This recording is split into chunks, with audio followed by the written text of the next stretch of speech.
It is the interview you'll see only on CBS 5 News. President Barack Obama going one-on-one with our Catherine Anaya, joining us live from the North Lawn of the White House. For Catherine, you were able to spend the whole day at the White House. Yes, indeed. It started very early. We had to be here at 7:45, of course, go through major security. But once we got in, the day really started shortly after 8 with Press Secretary Jay Carney inside his office in the West Wing. It was very informal and off the record, so we were not allowed to tweet any of our conversation.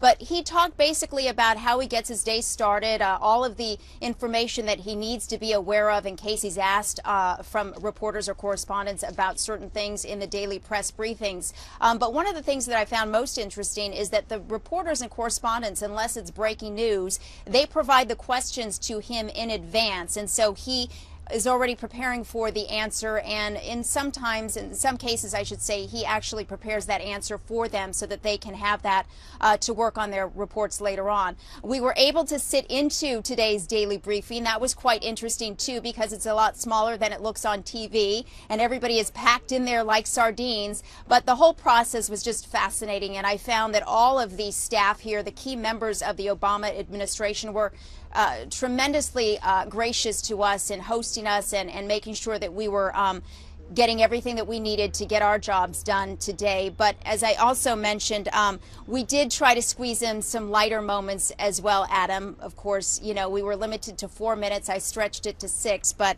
I did try to find some moments of lightness today. Yeah, and it seemed like the president himself, too, was a little more gracious with his time than you actually had allotted.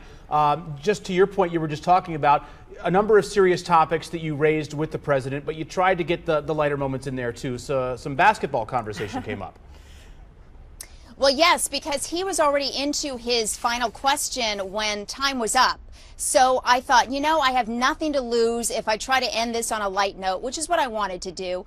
So I said, oh, by the way, I understand that you have picked the U of A in your Final Four. Listen to this. I know you have Arizona in your Final Four bracket. Why not all the way? Well, you know, Arizona looks tough. I got to say that, you know, they lost a key starter, which was tough for them. And if it hadn't been for that, I probably would have picked them going all the way. But, you know, injuries are just a tough part of any sport. But they've had a terrific season. They should be congratulated. And I'm sure they're intent on surprising me.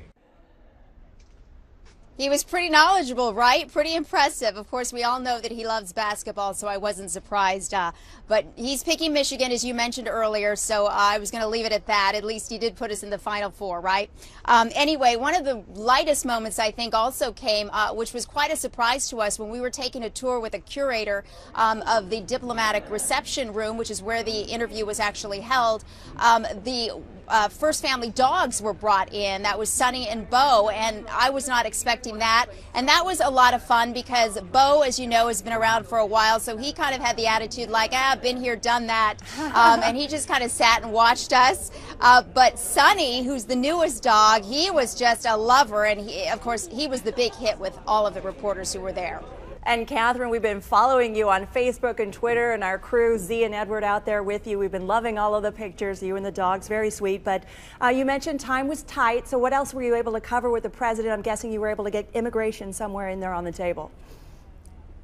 Oh, absolutely. We talked immigration, we talked deportation, we talked about Governor Jan Brewer, and we also talked about Ed Pastor retiring. So I'm going to have more details on that coming up on CBS 5 News at 6:30. Live from the White House, back to you. All right, Catherine, thanks so much. Look forward to those reports down the road. Thanks.